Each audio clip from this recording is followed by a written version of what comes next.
In grounded theory, then, there is a continual interplay between the data collection process and the data analysis process.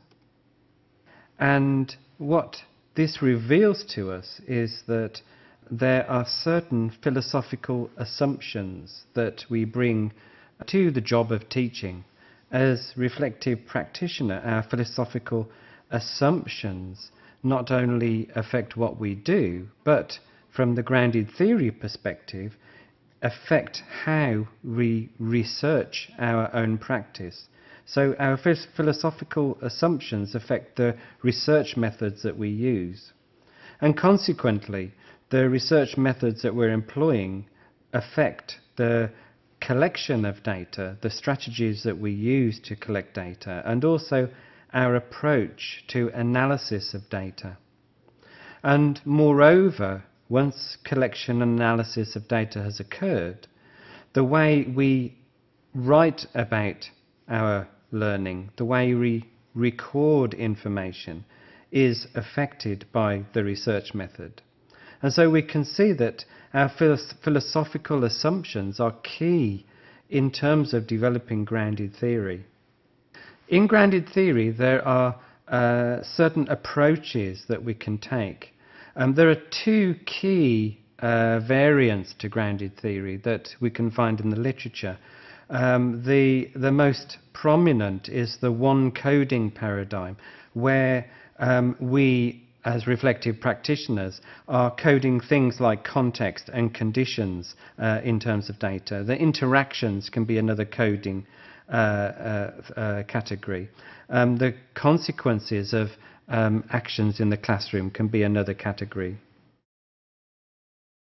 And then there's another variant which, instead of just being very singular, actually looks at families of categories and trying to bring those categories together.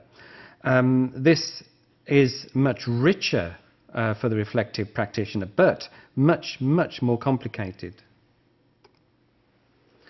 And what we have to focus on as reflective practitioners is that by coding data, we're essentially trying to formulate a theory.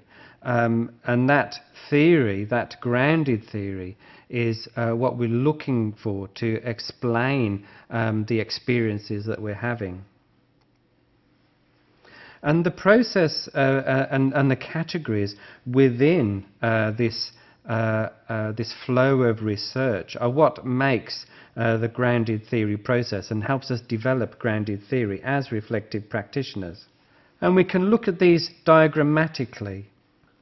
What we're always attempting to do is to develop theory which addresses certain processes, which explains certain processes.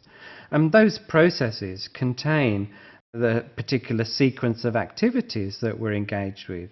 And it includes the actions of people, including ourselves within the situation, and also the interactions between people in that situation. And the reflective practitioner, using grounded theory, begins to understand more thoroughly their experience by developing categories and relating categories to one another in order to develop that theory. And then that theory, once again, addresses, explains the processes involved in teaching.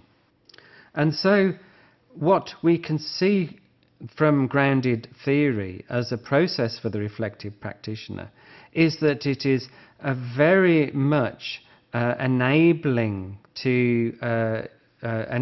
for the reflective practitioner to see themselves as a researcher, the teacher as researcher. And grounded theory is iterative and cyclical and informs teaching and informs theory.